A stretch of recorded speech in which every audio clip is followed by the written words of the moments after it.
Hello everyone, সবাই কেমন আছো? সবাই নিশ্চয়ই ভালো আছো, আমিও ভালো আছি।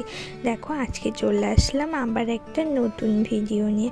তো দেখো ভিডিওর শুরুতেই দিদিভাই আমাকে একটু মশলা করে দিল, আর এদিকে আমি রান্নার জোগাড়ও করে ফেলেছি। আজকে করব খিচুড়ি আর বাঁধাকপির ঘাট। তার জন্য দেখো আদা জিরে পেস্ট করে রেখেছি, আর এদিকে বাঁধাকপির ঘাটের জন্য আলুটাও ভেজে নিয়েছি।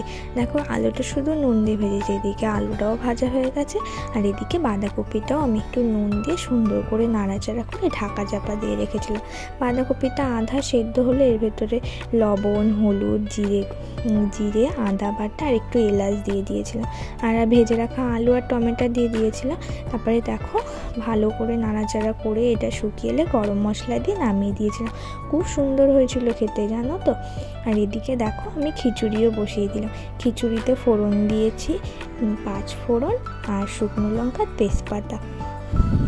এইদিকে কেটে রাখা সবজিগুলোও দিয়ে দিলাম। কেটে রেখেছিলাম সবজি বাঁধাকপি, পটল, সিম আর আলু, আর টমেটোও দিয়েছি, জানো তো।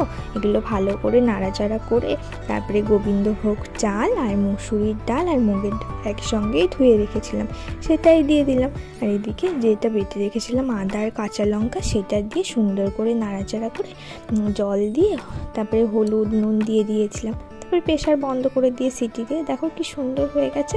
আর নামানোর আগে একটু ভাজা মশলা আর ঘি দিয়ে দিয়েছিলাম। এদিকে দেখো আমাদের খিচুড়ি রেডি, পাঁপড় ভাজা আর ঘ্যাট। ভিডিওটা কেমন লাগলো? ভালো লাগলে একটা